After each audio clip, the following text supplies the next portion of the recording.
due to them interfering with individual work, due to taking up time. For supervision, iGEM teams prefer to have more supervision, someone who could double-check their work and make them feel like they're working more efficiently.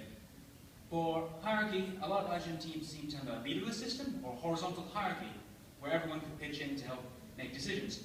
But some teams which had more members seem to prefer to have a leader, and said that for a team our size, we need someone to help organize everything, to make sure we could be on track.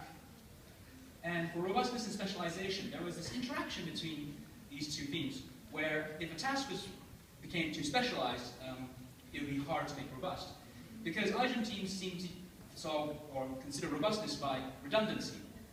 They try to cover things that are under stress, or things that are required to be finished quickly, by having people who have similar skill sets come for the people who are struggling.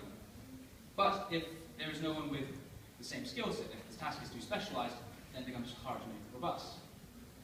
So we took these 5 themes and then how iGEM teams thought they should be applied, and wondered whether we could put them to bacterial systems.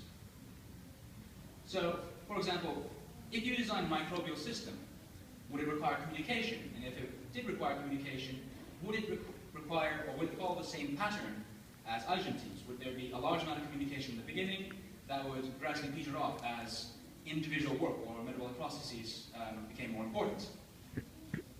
Would systems that are more often supervised be more efficient because they would be checked to see if they're working properly? For hierarchy, is your system complicated or large enough to require a leader strain of bacteria? For robustness, will you require strains that have similar functions to help out strains that don't function or have problems functioning at certain times? And would the specialization of your system also affect how robust your system could be? So for our system had the ability to communicate through the metabolic wires we had found, and it could be supervised by the diagram tagged reporters, and has horizontal hierarchy because each of these strains control each other's populations. It could be made robust if we put in more cells, or more strains in the system, and it could be specialized by putting in certain metabolic processes into each strain. In summary for the policy and practices, what we did was we first investigated the organization of systems, first within our own team, and then through theoretical and practical examples.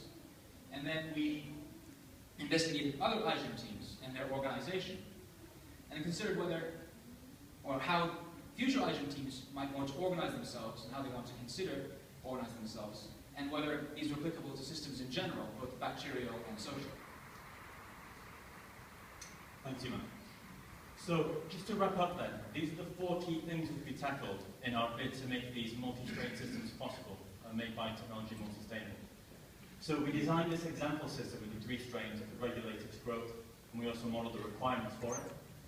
We developed these metabolic wires to connect these in a way that's a big improvement on the existing quorum sensing methods.